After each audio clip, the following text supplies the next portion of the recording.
Welcome to Fraction of a Teacher, a podcast where two early career teachers chat about what we're learning and what we've still got to learn in the wild world of teaching. I'm Francis. And I'm Jen. We're back, but this time it's a little different. We were PTC trainees and now we're early career teachers, stepping into our first full year in the classroom. We share the reality of life as new teachers, the wins, the wobbles, and everything in between. So let's dive in. Hey, good morning, good afternoon, good evening. Welcome back to Fraction of a Teacher. Hey Jen, how are you? I'm really good, buddy. Thanks. How are you? Yeah, it's good. We're half term looks really close now. Oh my God, doesn't it just? Got another few days of school. I'll be honest, it was quite a tough week. I think maybe half term still wasn't really close. It's been a long few weeks. Kids are tired. I was tired. I don't think I was as good as I can be. It was a tough week at my end, but I got through. How was yours? Was yours okay? Or I say definitely it was my toughest week. I think midweek on Wednesday was a really difficult day where I had a 5-period day, and then by the end of it, I was just so exhausted. Every teacher definitely gets to this point during this term. It is the longest one, but yeah, managed it, got over it, felt a lot better on Thursday and then Friday, and now here we are. So one more week to go, looking happy to have a half term coming up. Do you have any plans? we've got, we're lucky. And actually, my school does slightly longer. So I've got about a week and a half off, which is awesome. So I've got a few days catching up here, spending time with the kids at home, literally just all the stuff we haven't done because it's been busy term time, bit of tidying, sorting and things. And then we're going away for a week as a family, which should be lovely. So seeing some friends and just getting away from chaos, homework, all the normal jobs. So that'd be lovely. What about you? Well, I mean, I could answer, but we could also maybe ask our guests, as we have a very special guest today. We have Claire. Hi, Claire. Hi, Claire. Hi, everybody. How are you? Really well. How are you? Yeah, from the other room, not bad. All the way across the hall, yeah. This is brilliant. For listeners, we have got a very special guest who's going to be talking to us about the wonderful world of coaching, sport, and we're really keen to explore the sort of crossover, the similarities and differences with teaching. But Claire is particularly special because, well, introduce yourself, Claire. Yeah, so I'm Claire. Thanks, Francis. That's a great intro. Yeah, so I am the infamous Claire, partner of Jen. Yeah, so we are kind of like the power teacher coach couple. Could go either way in the future, depending on the historical listening of this podcast. Well, maybe you can answer the question of what are we doing in half term? Well, I'm going to work, so Oh yeah, it's just Halloween it's just stuff. another week for me. Yeah. Oh We're yeah, we're decorating, aren't we? We're decorating the house for Halloween and going pumpkin picking. I mean, knowing your big American background, this gonna be big, isn't it? Like, I'm thinking the whole house, like sweets, trick or treaters. Everyone, your house would be like famous on the street for the quality of decorations. In the words of Taylor Swift, my infamy loves companies. Claire's here for the ride.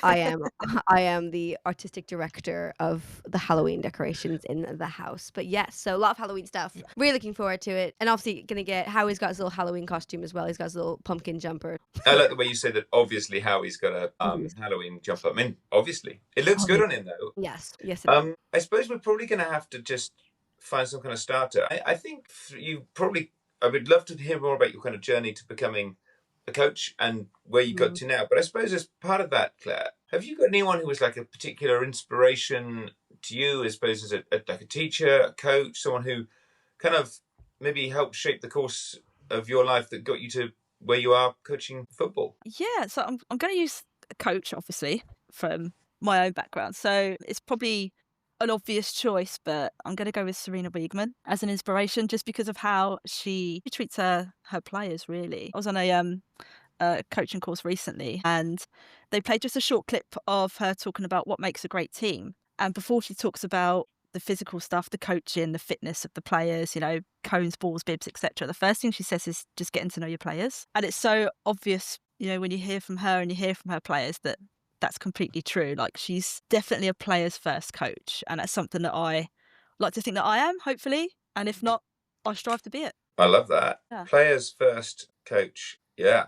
Which I suppose, immediately there's like a link to teaching in terms of, knowing your pupils, building that connection, and I suppose thinking about things from the perspective of the players, not from yours. That's awesome. Although it's kind of player first, as a coach, you need to be sure that it's not player led, because you can easily cross over between the two. So yes, you've got to think about the players first and what their needs and wants are, but you can't let that specifically lead the session and let them kind of carry away with it, if that makes sense. I think that's really interesting. Okay, so player first, but yet not player led. I think that's an interesting distinction there. Can you describe how you'd sort of use that in a coaching session? How you achieve that kind of balance, player first but not player led, and getting their kind of buy-in whilst they're not leading it, if that makes sense. Yeah, it's the classic of particularly the younger ones that I coach, and sometimes with the adults as well. They turn up to training, and the first question: "Are we playing a game? Are we playing a game? When are we going to play a game?" So if you let the players lead the session, obviously all they want to do is turn up and play a game, which is great for them, but not so good when you're trying to coach them, because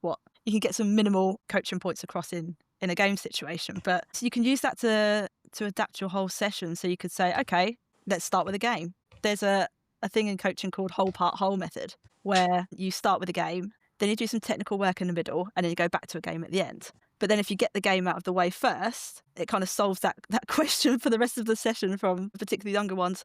So yeah, that's one example where you can use the kind of like player first, you know what they're there for, you know what they want, but it's not allowing that to lead the whole session, if that makes sense. Yeah, I like that. Yeah, I like that too. I was wondering, could we play a block in the first 5 minutes, Francis, and then get through the rest of the session? How would that go?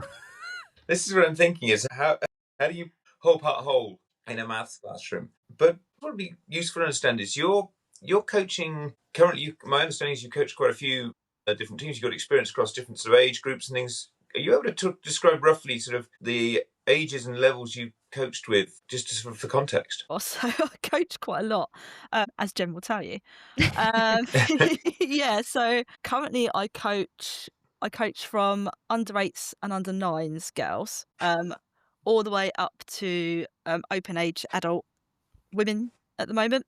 Or have taken sessions for boys teams before, but they were kind of just like one-off sessions, so I don't actually coach in the boys game. Starting from the lower ages, so I coach a really great, really fantastic group of under 8, under 9 girls with the local Emerging Talent Centre, which is kind of, it's the first step on the ladder of the Lioness pathway. So it's the first introduction to a lot of these younger ones of that kind of level of quality of coaching and quality of session that they would expect to kind of carry on through that whole journey. I occasionally pick up sessions for a Premier League foundation team within the county, which I've kind of tailed back off a little bit, because it was one of the things that, although it was a consistent session that I was doing, it kind of got in the way of something else that I'll come on to in a bit.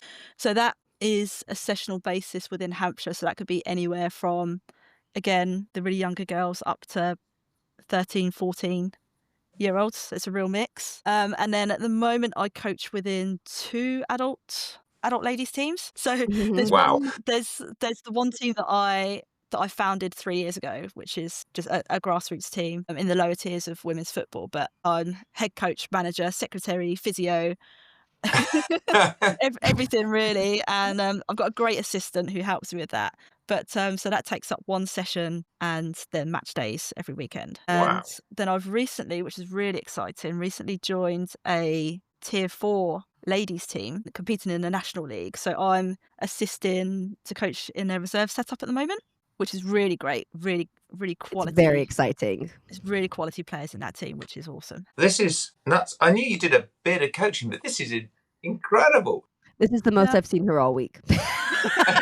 Yeah, through a screen. Yeah. It literally is. I'm glad we found a chance for you guys to catch up. Yeah.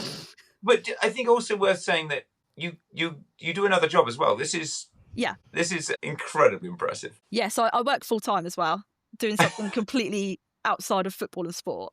Wow. So yeah, it's that kind of cliche of, do some coaching, it's only a couple of hours a week. Yeah, sure. Wow. And she's building our website for us as well. Yeah, work in progress. In her spare time.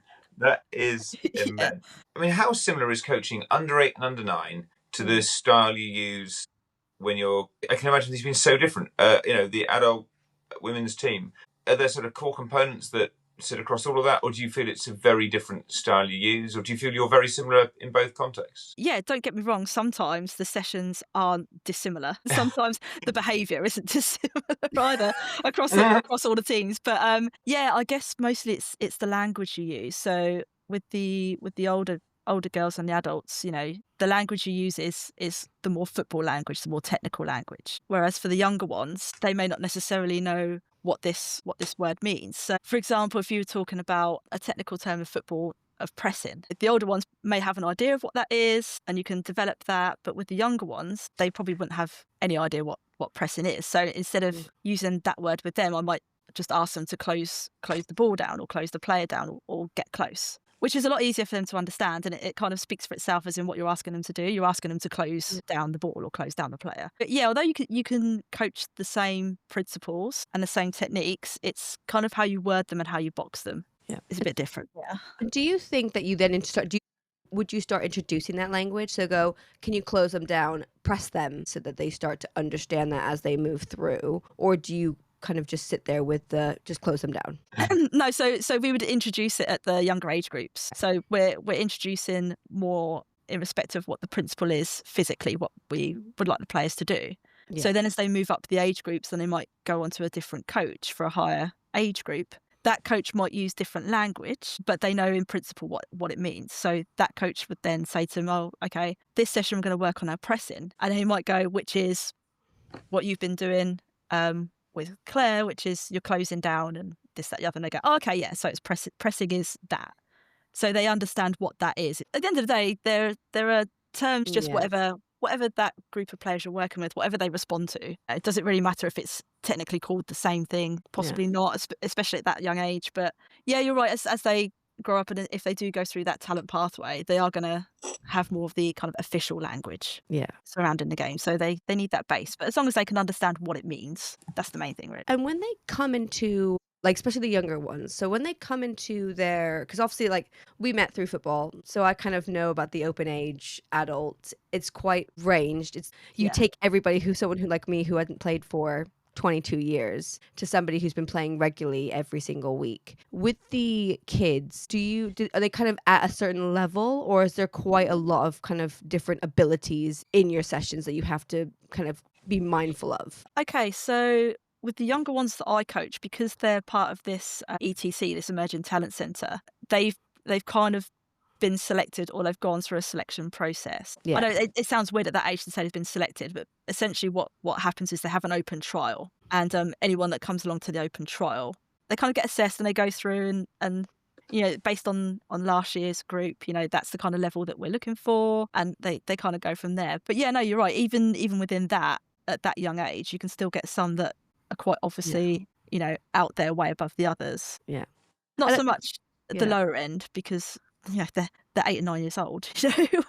What do you class as the lower end? But yeah, I guess my brain is going to the point of, like, when we're in a room, in my school, we broadly band. So although we have people who are kind of the same ability, that looks very differently across different skills that you need to do in math. So someone who is really good at algebra may not have that same level of skill or knowledge with geometry. So they are broadly banded, but they're not completely always at the same level. So I guess this might be a really big question in coaching, because it isn't teaching. How do you handle differentiation in coaching sessions when players are at different abilities? Because I have to think about that all the time. Francis, same, always thinking about it. And it's tough because, even in like a top set, you might have huge variety. Absolutely. Yeah, exactly. I think handling differentiation within a classroom and within a coaching group is one of the common threads between us all. Yeah. And it's definitely one of the most common questions, particularly when coaches are starting. And when I was starting, it was something that I struggled with as well, because most coaches will start in a grassroots setting, or, their mum or dad who are coaching their kids' team. And it's that thing of, okay, you've got some kids, like Jen alluded to earlier, you've got some that have been playing for a couple of years, you've got some that are literally just started, you've got some that are dragged there by the parent because they've got a brother or sister who goes, so they have to go. And yes, it's a real tricky thing. And anybody who's mastered this, feel free to leave these guys a comment on their podcast and I'll go back and read them and probably learn something as well. But yeah, so there's There's the coach's toolbox that we quite commonly refer to, and I suppose Okay. you guys would have a teacher's toolbox as well. You know, you've got things in your head that you can pluck out. You know, if this happens, I've got this specific tool I can use. So one great tool that we can use as coaches, which also goes back to, you know, having to know your players really well, is individual challenges. So if you've got a child or an adult, you know, because there is great differentiation in open age adults football as well at grassroots level. So you could You'll tell say, me about okay, that. yeah, I gave up playing for a yeah, reason. present company excluded, Jen, obviously. But yeah, it's so one great tool we have as coaches is you know, individual challenges. So if you've got a player who's striving ahead in the session and maybe finding things a little bit too easy, maybe becoming a little bit disengaged, you know, doing their own thing, maybe the behavior issues become more apparent because they're finding it too easy, you can give that specific player a challenge, you know, something like, in football terms, you know, that's great, but can you use your weaker foot? In this game, I want to see you try and dribble past 2 players or try and make 3 passes or something like that. You know, you can tailor the session to them. So you can, rather than just them going out and playing football with the others and maybe becoming a bit disengaged, you can pick up one of these individual challenges and you can use that. It doesn't affect anybody else in the session as such, but it helps kind of rebalance that player to think, oh, okay, so I've got something that I need to think about. And it works great with particular players as well who, you know, respond really well to having a personal challenge. And they think, oh, I've got coach's attention, right, okay, I need to do this because, you know, coach has focused on me, so I feel a little bit special. So now I'm going to try a bit harder to impress. I'm really going to work hard on this challenge. It works really well at the other end of the scale too. So if you've got players that are struggling to keep up with the others maybe in the session, you can kind of give them something within the session that's going to help them. So an example of that is if you're playing like a small-sided game, Yeah. you could mark out with some flat cones a little safe zone. So you could say to that player, you know, if you've got the ball and you take it into that safe zone, that's an area where you can't be tackled. They're still playing the game with the others, but it gives them that little extra, you know, I just need a little bit of breathing space when I've got the ball, just for a second, so I can get my head together and make a decision. This is so cool. And this is so transferable. I'm thinking of my, you know, I'm thinking top my class set already. where Are you going to mark cones out in the corner of the classroom? If your cones are missing, Claire, guess where they're gone? They've gone from the classroom. No, but I was more thinking along the lines of, like, a lot of my, say, kids who I can really stretch, sometimes I ask them, can you find a different way to solve the problem? And that's my way of then, like, getting them to think and move on without just giving them more work. And I feel like it's the same principle. It's that metacognition, Francis, that I always bang on about. you love it. And you're right.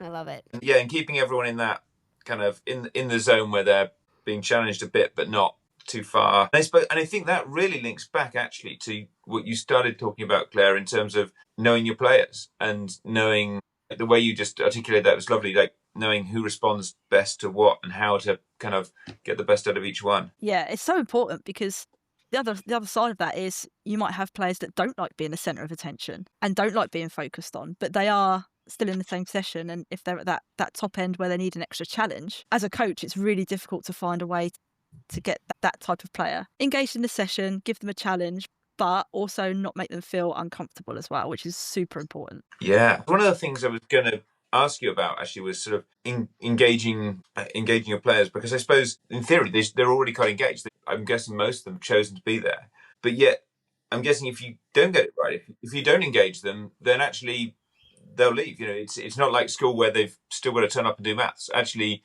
you know, they'll vote with their feet. So it must be. What are the other kind of key tools do you think you use in engagement? Obviously, there's that adaptation.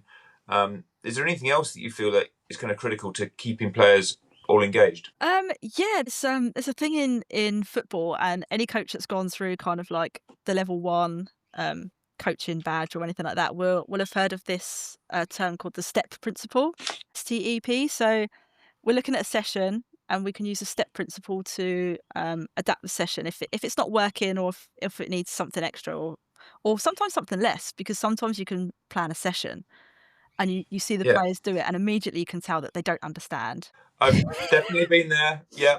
Yeah. That's a common thing across football and the classroom then. Yeah, you know, you ask them, you know, you run to this cone, you receive the ball, you play it to your left, and the players will receive the ball and stop and go, actually, I'm not sure where I'm supposed to be or what I'm supposed to be doing. So yeah, it happens all the time. And I guess as teachers as well, you will sometimes set a problem and go, yeah, okay, maybe I've set this a little bit much. Yep. So then you kind Yep. of, you scaffold it or you scale it back and you start again. But yeah, so this principle of football coaching, the STEP principle, refers to space, task, equipment, and players. And it's 4 really easy things you can do within a session to quickly change it without having to pick up all the cones and completely scrap the entire session and just go, Joe, that hasn't worked, so we're just not going to do that. So you can adjust the space within the session. You can make it larger or smaller. You can change the task, what you're asking them to do.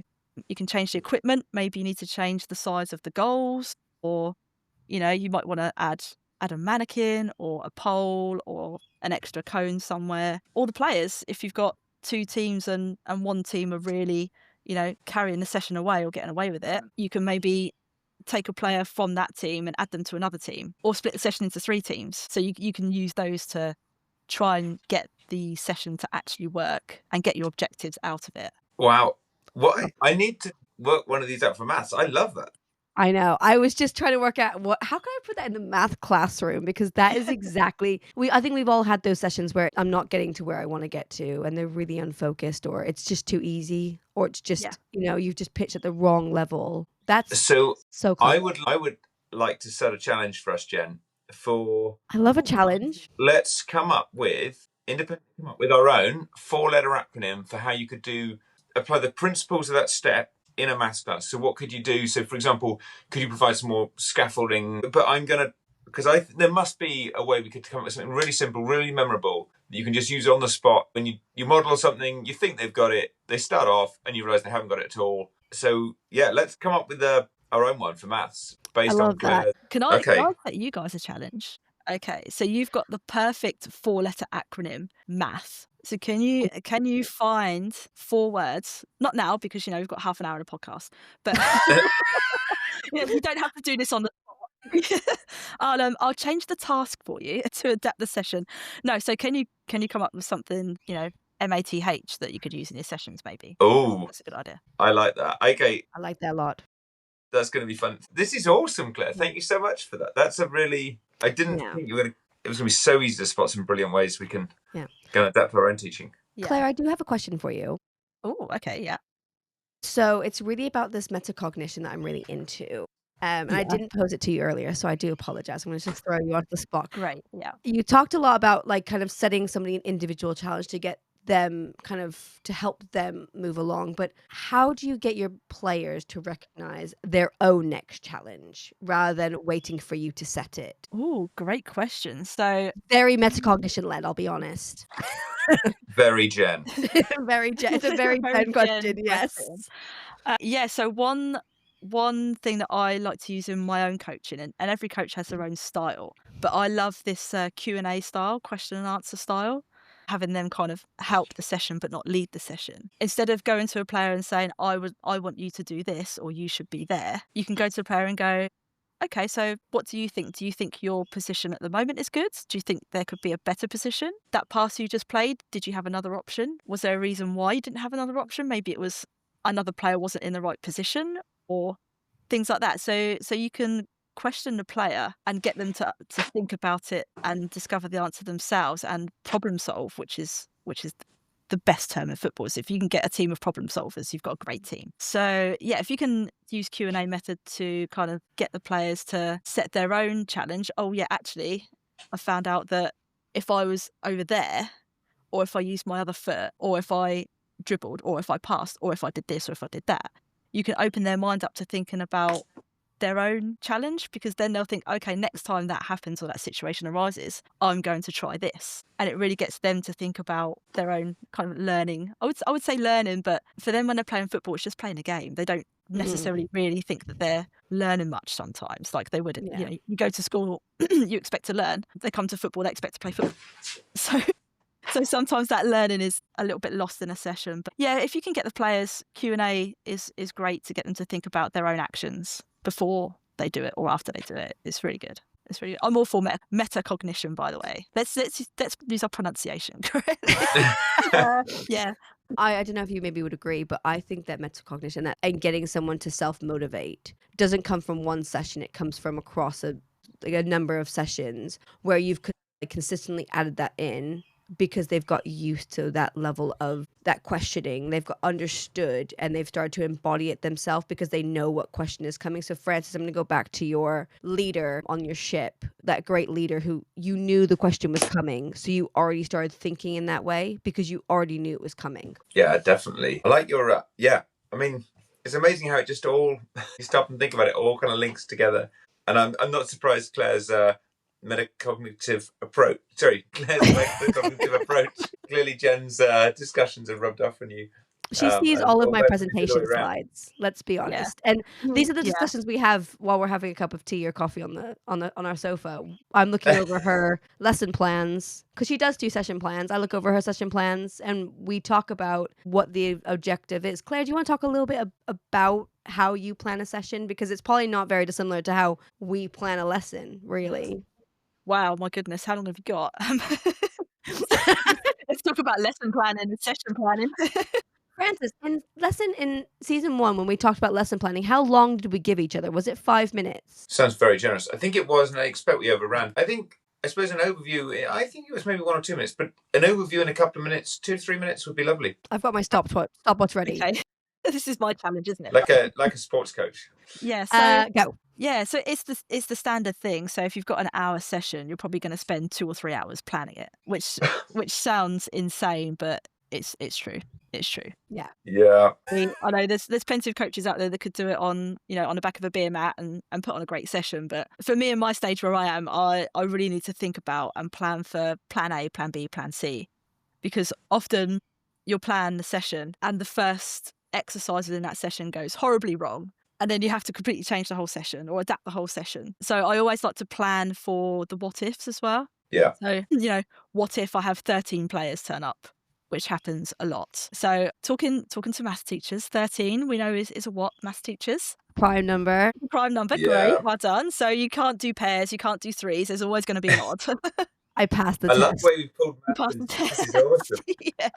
Yeah. So initially, I always have one plan, but then I have planned adaptations within that plan that I can go to if this happens, if a player gets injured halfway through the session and things need to change because now you haven't got 5v5 or 6v6, or if a player has to go home early, or things can change. I also plan progressions and regressions for each exercise. If time allows, or if the players allow, we can progress it to the next stage. Or if they start it and they find it a little bit too difficult, we can regress it. We can take something out and then maybe build back up to that at some stage. So from initially planning, I won't go straight into X's and O's on a piece of paper and go straight into what exercises I want to do. So I'll start every session with a theme, and it's a little bit like you guys would have the curriculum. So you have certain things you have to teach at certain points within the term, within the season, within the year.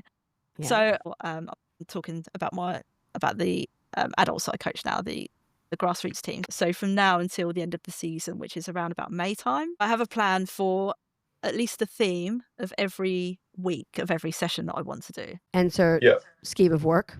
Yeah, I guess. Yeah, scheme of work. Yeah, okay.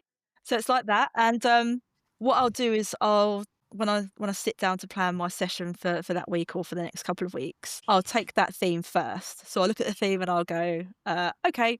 So, for example, this week I want the team to work on crossing and finishing. That's a nice easy one. Everyone understands what crossing the ball means and scoring a goal means. So, crossing and finishing. Okay, so what do I need the players to be able to do? Well, first of all, I need to ask them to understand that the ball needs to go to wide areas first. So we'll work on how we get the ball out to a wide area. That'll be kind of like the first step. So to do that, I'll probably want the players to work on their passing ability. So maybe the first exercise within the first session of this mini block of sessions will be, we're going to work on our passing technique. Can we pass to a longer distance out into a wide area for one of our wide players to be able to receive the ball? Because if the ball doesn't get there, we can't work on crossing and finishing because the ball isn't being crossed. So I won't babble on for too long, but basically that's how I do it. So I break down so similar. Yeah, I break it down into small snippets, and I look at which principle of play that needs to be worked on. Creating space will probably be the principle of play. I'd look for that. Different techniques they can use, player movement, ball movement, things like that. And just build it up and think, okay, I don't have to go straight into the final thing, which is I want to see the players crossing the ball into the box and lots of goals being scored from inside the box.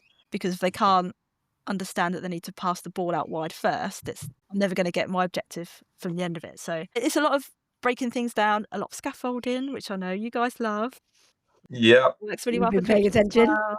Yeah, I have. Those cups of tea conversations we have on the sofa, they do go in this brain of mine sometimes. So yeah, it's just having an end goal in mind, but not starting with the end goal and not starting with, as a lot of coaches do, just get straight into, oh, I saw this really good session on YouTube, or I saw this great coach, this Real Madrid, Man City, Pep Guardiola did this with his, professional players, so I can do it with my under 10s. It just doesn't work like that. You have to break the session down, and like I keep going back to, knowing your players, knowing the end goal and how to get your group of players to that end goal within 2 or 3 weeks, maybe within 6 weeks. Yeah, it's just having that. Wow. And then the plan really is the final stage of the whole process. No, I like that. And I love the way you described the breaking of the steps and then putting it together again. And yeah, but actually it's reassuring to hear you say that it's not a quick or easy process. It's not.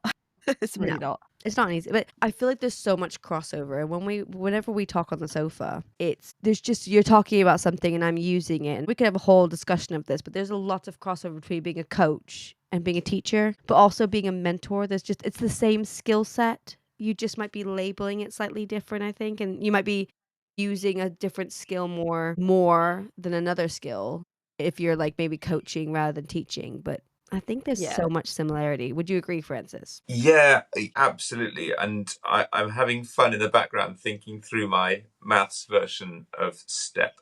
So it's brilliant. It's just fun. I think sometimes so cool. I'm so inspired right now to be like, what can we do? As Francis gone now, he's thinking of words to put into. Yeah, this is. I mean, for those who can't see us, Claire is talking, and me and Francis have our head down doing notes on a page to try and think of our math acronym for. It's brilliant, but I think so often it's lovely just to step outside your immediate, sort of context. Stepping outside the classroom, thinking about it from a different perspective, and it just helps you take a new look at what you do. One thing that I think I've got one sort of final kind of big question I'd be really keen to hear your thoughts on, Claire, which is in our PGCE in particular, we spent a lot of time sort of reflecting and thinking about how did that go? How do I adjust that? That didn't work. What would I do differently? That did work. How do I expand that across other classes? That sort of reflection. To what extent do you do that in your coaching, and how? Yeah, so reflection is big for me, and not every coach has the time or the ability to do this and to self-reflect, but it's something that I'm really keen to do. So every session that I plan, I leave a page or two at the back for reflections from that session, and from games as well, exactly the same. So I'll reflect on everything. So I'll reflect on the players, I'll reflect on my own coach behaviour, how that impacted the session, just a whole range of different things that I reflect on. Because as coaches, and probably as teachers as well, I think, I don't really know, we haven't really spoke about this, Jen, but you can repeat sessions. Mm-hmm. So if you can take a session that you've done Mm-hmm. and you're going to do it again in, a month, 2 months, maybe even a year later. And I don't know about you, but I can't remember what I had for breakfast this morning. At the moment, nothing, because Jen woke me up too early to do the podcast. But so you go back to it and you go, oh, I remember this session. But if you've got the notes alongside it to go, okay, so this part of it worked really well, this part of it didn't work not so well because of A, B, and C. You've got those notes. So the next time you repeat that session, you can adapt it. And hopefully you'll have more of the good of the session and less of what didn't work in the session. Yeah, I guess we're a little bit where we have our slides that we keep for every year, and then we might reuse them for the next year. It comes back to knowing my students, but I would always adapt it anyways and consider what I could have explained better. And by the third time round, this is flowing a lot more better because I've reflected on my own style, or if it didn't go very well and there was quite a lot of behavior management in the class, I consider the pitch of it, or if there's an answer wrong on the board, that is my biggest bugbear. If there's an answer wrong in my slides, I get really upset with myself because the kids then get to give me a yellow card, which I don't ever want. But Yeah, it's my thing. So yeah, I definitely will sit there and reflect on my lessons, especially I should do it more often. But if I had the time, I would love to sit and go through my slides after a lesson and really like change them in the moment or change them just afterwards. Francis, what about you? Yeah. And I think I'm probably guilty of, you get to the end of a lesson, you think, oh, I did that differently next time. And you can't help but reflect a bit on it. What I'm not very good at is then writing that down and going back and adjusting it, if I'm honest. And I think it's fine because in the short term, it won't impact. Next time you come to deliver that, which for me will probably be in a year's time, the reality is you won't remember all those little subtle things that you learned at the time. So what I feel like I should probably do is just add a slide at the end, highlight it in yellow, saying next time change this, so that I don't feel I've got the time now to change it. But if I make a note, but if I put it in the slides, which I save, I think I probably need to do something like that, because otherwise I think the risk is you forget, you think, well, I used these slides last week, must have been fine. And the reality is you won't remember that. I've got a question for you two. Yes. Okay, so my question to you is, do you ever ask your students for feedback on your, I was going to say on your session, on your class? Yes. Yes, I do. Not often. In what way do you do that, Joan? What's your sort of style of asking for feedback? So this is I've got two reasons why, and I go the more easier route on me first. If I have a student with quite significant send who's just entered my class, I will ask them how the session was for them, because that will help me to adjust. So for instance, one student recently said that he finds my whiteboard too much on my slides because he's dyslexic, so he likes green. So I've now put all of my slides on a pale green, and he's engaging so much more. And that just helps adapting my teaching, because it makes a subtle change and I know where he's going. Same with seating. If someone has a sight or hearing impairment, I literally will say, where is the best I can put you? Do you like your seat? Are you okay where you're sitting? And we go from there. And I use my send report and I have conversations with them afterwards or during the class going, are you good here? Just checking in. So that's the easier one because there's a reason, and it doesn't feel personal if they don't like what I'm doing. The second one is during our PGC, I was tasked to ask all of my students how that session was and to take that feedback in and then kind of review it. And I have done that with specific students who, when they come back for break time DTs, I will say, how was that lesson for you? And I'll ask them what I could do differently. Why is there something that I'm not doing that they're not engaging? And it's not a discussion to get them to stop talking. It's a genuine question to ask if I could be doing something different to be helping that individual. So I hope that answers your question. I don't know if it does. I don't know if I just took my own question from that. Apologies. Traditional method of professional teacher team. We just say what we want to. Great. Does that answer your question? Yeah, I love how these roles are reversed, that I'm now the interviewer. And I was going to say, this should be easy for us, these ones. I know, Francis. So I've done a little bit of that, and I did it particularly for that final assignment at uni, and asked some questions for feedback, and that was really useful. I say I don't really do it. I think I do elements of it perhaps in a less structured way, and there is an element where you get to the end of the lesson, and you can to an extent tell how that went. But I think actually something I've just made a note, something I'm going to consider doing is, we've had a first half term with our classes, and with a couple of my classes in particular, I think there could be some value in just asking them what one change. We've been working together for half a term. We've just done our first progress check. It's been great getting to know you. What one change would help, could I make that would help make it easier for you in the next half term? Is there something about the way I present the information, something about, perhaps something like that, and just getting them to think about what one change could I make that would take it to the next level. So I think maybe, because I could do that fairly easy with slips of paper, I think something like that could be beneficial, particularly at this stage where we know each other well enough now, but yet there's still a lot of the year to go. I've reflected that actually I should be doing that more, and in perhaps a more structured way. But I do like the little conversations, as you say, when you've had a tricky lesson with a particular pupil, you talk to them and often stuff comes out and they just say there was something else going on that day that meant they went in a great place, or they just found one bit of the lesson just didn't click for them, and that put them off on the wrong track, and the rest of the lesson didn't go very well, where had you known that, you could have adjusted. That's a really good question. What about you? I'm going to push it back to you though, Claire. How do you do it, or do you do it? I do it. Yeah, I do it. And I think as a coach or as a teacher, you need to be prepared that if you ask for feedback, you're going to get it.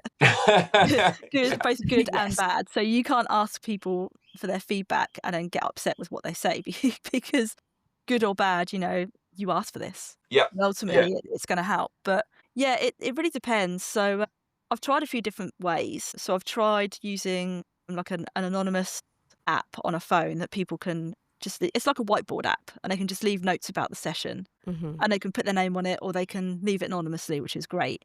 But the good thing about that is it doesn't necessarily have to be hot feedback straight after the session. So they can go away, a day or two later, they can reflect back on it, and then they can leave a note.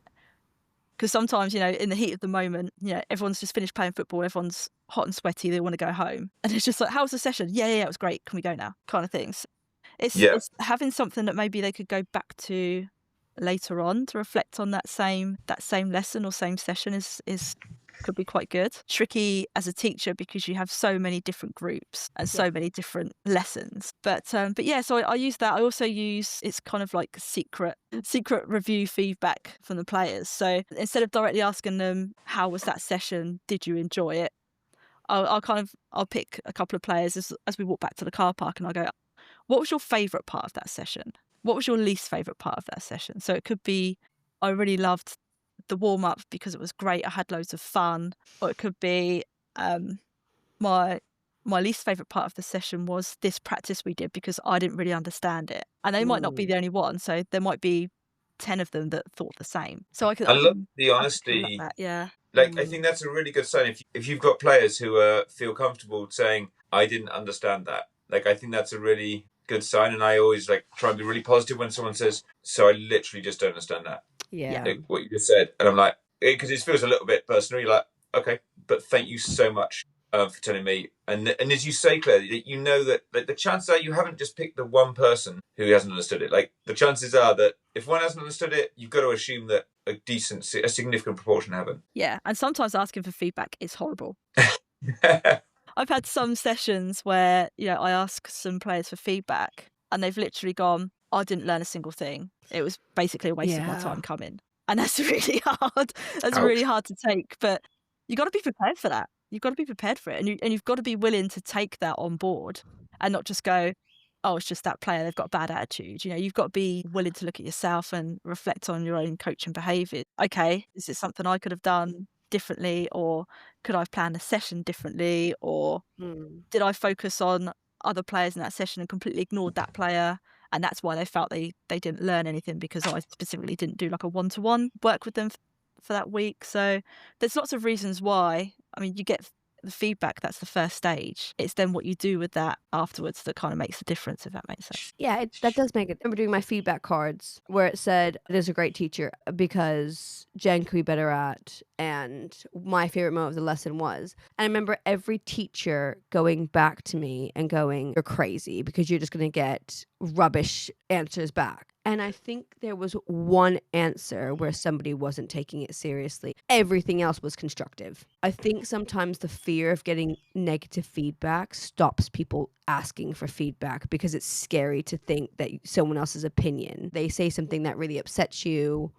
when I think it comes back to knowing your players or your pupils and knowing and trusting them that if you're asking a genuine question and you've built a relationship with them, you should be able to have those conversations with them. And it should be a two-way street. You feed back to them all of the time. That's not quite the right answer. Really great work then. Why, as teachers and coaches, should we not have the same level of respect for them to be able to then take that from them as well? Yeah. And I think that's a really good point, that the majority, but the overwhelming majority will take it in a really positive, respectful way. Yeah, I would agree. If you've Hopefully, got that anyways, we say relationship. that. I mean, some are always going to be funny about it, and some are going to be like, I learned nothing, or yeah, I'm not any better. But this is why I like questions like, on a scale of 1 to 10, where are you at now? Because no one's ever going to say 1 because they turned up.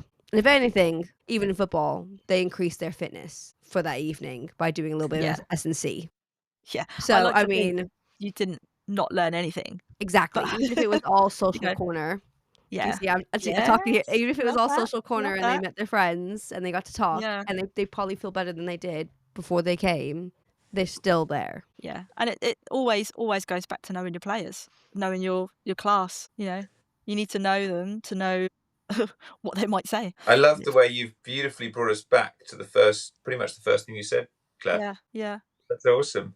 I will add that another great tool that I use, and this works better with the younger ages, so it might be something you could adapt for the classroom, I'm not sure, but it's something that I do sporadically, so I don't do this all the time because it loses its power, but I'll ask the young players, so we'll all sit down at the end of the session, and I'll go, okay, can you pick out somebody else in the group who you think has had a great session tonight or done something really good? And that is so great, and I love doing it because they'll pick out their teammates who they've been working with, and they'll say, I think this person had a great session tonight because they scored lots of goals. Great, excellent. Okay, now it's your turn to pick somebody.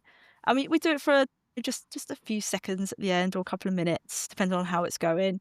And yes, you get the odd comedian, obviously, but it really hits that social development corner that we all love, and it's great because I can tell the girls or the players that they were really good tonight, or you did this really well, or you did that really well, and they'll take it on board and they'll get some confidence and things from that. But when I hear it from their teammates, their teammate has noticed them in this way, I think it's so much more powerful. Yes. Love that. Maybe I'll try that next time I've got to spare 2 minutes at the end of my lesson and I can't let them go just yet, and see how that goes, even though that puts the fear of math teachers in me. I think there's so many things that happen in 60 minutes that you could pull somebody up on for doing something good. If you start it and role model it well, I think it could take form. Yeah. And you always get answers like, I think Jen had a great session because I love her hair today. Oh, you always get answers like that. But...